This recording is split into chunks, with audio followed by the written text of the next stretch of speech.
The story of the Gilded Age is the story of the growth of urban America. And urban America, or cities, tended to grow either up by using steel to make steel skyscrapers or the need for elevators, or they grew out. And they grew out by building things like bridges and subways and L tracks or elevated railroad tracks over the cities. Urban America typically had a lot of immigration, and especially in places like New York City, a lot of the immigrants were very poor. So they lived in places called tenements.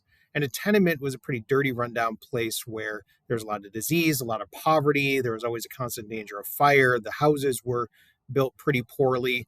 They tended to be apartments and not houses. You can see in this picture here that the tenements were not a great place to live. A lot of first generation people lived in the tenements, and then they typically tried to get out of the tenements when they could. Speaking of immigrants, we had already talked about the old immigrants, which were the Germans and the Irish. In the 1880s and 1890s, this post Civil War era, there was a lot of new immigrants. And the new immigrants tended to come from Southern and Eastern Europe. Those areas tended to be more poor. They tended to speak very little English. And those countries tended to have very little experience with democracy. England had constitutional monarchies and so forth, but these areas tended not to have those democratic ideals. A lot of these areas, especially in the eastern part of Europe, tended to have a lot of radical ideas, things like socialism, even bordering on the idea of communism, or even anarchy. That was an Italian thing a lot. Anarchy is this idea that government can only take your rights away, and therefore you should have as little government as possible. And in pure anarchy, no government. The people would be able to control themselves. These new immigrants were going to face a lot of discrimination, partially because of the poverty and the very little English and the lack of democracy, but also because they came in such large numbers. The height of the old immigrants, we can see here in this chart, was the 1881. But you'll notice the blue number, the immigrants, the new immigrants were coming in such large waves around 1900 that there was a fear that they were going to overrun the country. Immigrants also tended to cluster in ethnic neighborhoods. Ethnic neighborhoods are areas where the neighborhood is based mostly around a single ethnicity. You can see in this picture here, this I believe is either Chinatown or Koreatown. I think this is Chinatown. My apologies. The new immigrants tended to cluster together partially because when they came into the city, they didn't have a lot of money. They typically wanted to live by people that were like them, by newspapers in their own language, by foods that they were familiar with. So you get places like Little Italy, Chinatown, German areas, Jewish areas, and so forth. These neighborhoods are going to be the targets for political machines, which we're going to talk a little bit more about later. Pause here, write a left side question about immigration. The immigrants typically were going to face a lot of prejudice. We refer to that prejudice as nativism, and they wanted nativists, not Native Americans, but native born Americans or nativist Americans, typically wanted to keep out immigrants.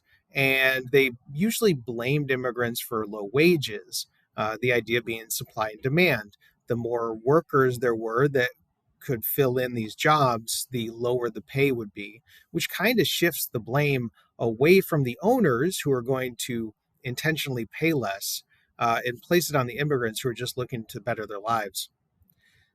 There is a lot of immigration restrictions. We had already talked about the Asian bias on the West Coast when we talked about the Transcontinental Railroad. The immigration restrictions in 1882 are going to face the Chinese, and there was the Chinese Exclusion Act passed that just entirely prevented Chinese immigration.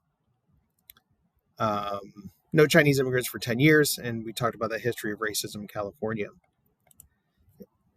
The political machines that we had mentioned previously typically targeted ethnic neighborhoods, but it was not only a single ethnic neighborhood. Because the people in the ethnic neighborhoods had very little political power, very little money, they could typically be exploited by a political boss. A boss was somebody that united all of the different ethnic neighborhoods within a city and controlled the elected officials, or controlled who would get elected in those neighborhoods, so that they could control the entire city's political machine, right? That's where we get a political machine.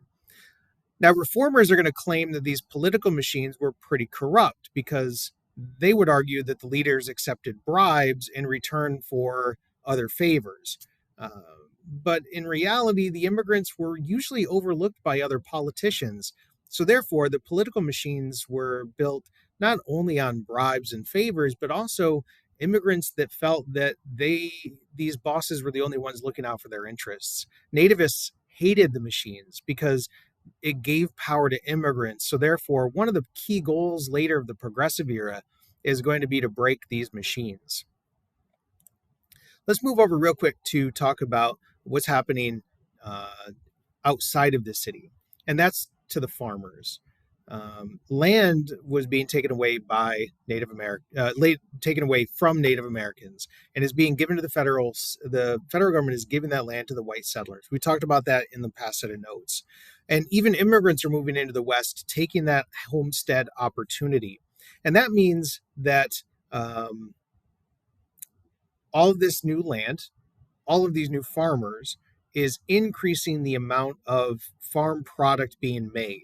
Simple supply and demand shows that that is going to lower the price, right? Same demand, more supply, lower prices.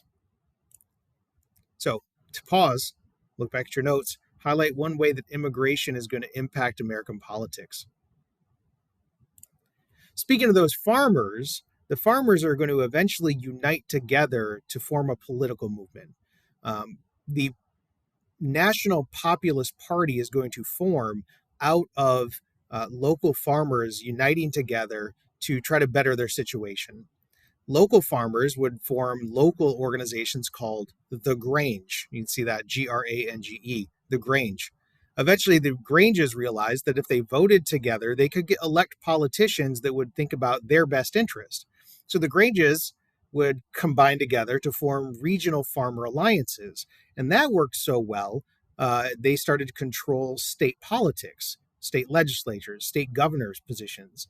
So they realized if they formed a national party, they might be able to go out and control national politics. And the one thing the farmers really didn't like was laissez-faire economics. They wanted the government to control the economy, to protect the farmers who felt like they were being exploited by the wealthy and the powerful. The real big thing that the farmers were feeling was the money problem. Agricultural problems were leading to a lot of unrest. All of that mechanization, the new tractors that were in place, the farm tools that were in place, and all of the land and all the mechanization was causing crop prices to go lower. Also, they only had one option to transport all their goods, and that was the railroad. And the railroad was really exploiting them. So the farmers wanted the government to step in and nationalize or control the railroads, to just take them over and force them to only pay to charge one price. They wanted government regulation. They didn't want the government to keep their hands off. The government responded by passing Granger laws. Get it? Granger, the farmers, passed these farmer laws at the state level. But those state Granger laws are going to be overturned by the Supreme Court because railroads run between states, right? A railroad might go into South Carolina, North Carolina, Virginia, and you can't control the prices of one product if you're in a different state. So they said only the national government is allowed to control railroad rates. So in response, the federal government passed the first ever effort to really control big business, and that was the Interstate Commerce Commission, the ICC, passed by the Interstate Commerce Act.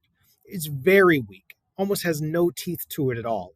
And railroads are going to get around it, but it's pretty important because they're trying to regulate big business. The other thing that the farmers were mad about was monetary policy. And the money policy means how much money is in circulation. At this point in history, the United States was on the gold standard. The value of the dollar was based on how much gold the United States physically had. That means that there's a limit to the amount of money that could be in circulation. And as the population grows, remember, we got all this immigration going on and we have the population naturally expanding. As the population is growing, it got harder and harder to get money. It was also hard because the rich people were starting to hold on to all of that hard currency.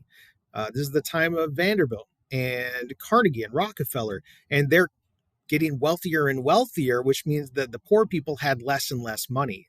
So the rich people are happy on the gold standard because the money keeps its value. Poor people are sad because it's hard to get cash.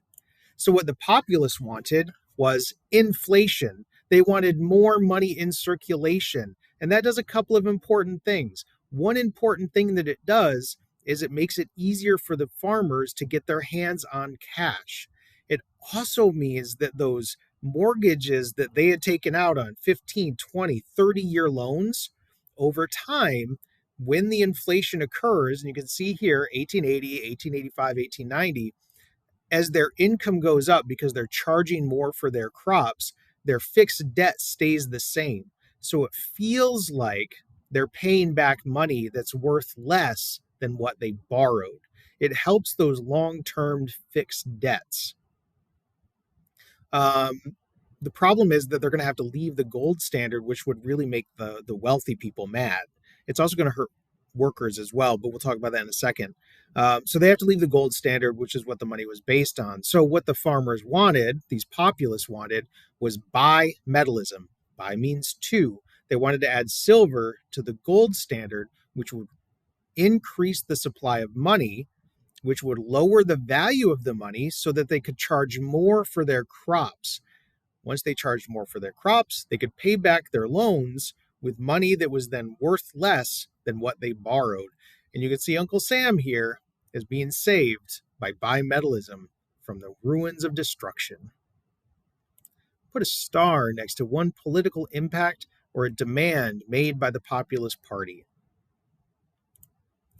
One of the few elections that I want you to remember is the election of 1896. The election of 1896 is going to face Republican William McKinley with a Democrat William Jennings Bryan. You'll see him on the next slide. And you'll see here that McKinley is literally standing on the gold standard. And you should be able to see that the rich people are in the center of the people holding up the gold standard. The middle class is on the right-hand side of the gold standard, but over there on the left is the working class. The workers are nervous that if there's inflation, they're not going to get paid anymore. So it's going to feel like their paycheck is going down. His opponent, though, William Jennings Bryan, a Democrat, but also a populist, is running on bimetallism. And he gave a famous speech called the Cross of Gold speech, where he says, "You shall not crucify mankind on a cross of gold," meaning the gold standard. He thought that he was going to be able to unite the farmers and the populists with the working class factory worker. He was wrong. McKinley's going to win, partially because the rich people told the workers that if they voted for William Jennings Bryan, they were going to lose their jobs. Another reason, though, is that the workers were afraid of inflation. They were worried that prices were going to go up with inflation, but they were told that their wages would stay the same. If they're getting paid $1 a day before inflation, they're going to keep getting paid $1 a day after inflation, which means that it's going to feel like their paycheck is going down. So populism was less popular in the United States as they started to move towards the war with Spain, the Spanish-American War in 1898. But it's still going to become, it's still something that we need to remember here. So in your notes or on the left side here, draw a quick sketch to show what the focus of the debate was during the election of 1896. When you're finished with that, you're finished with today's notes.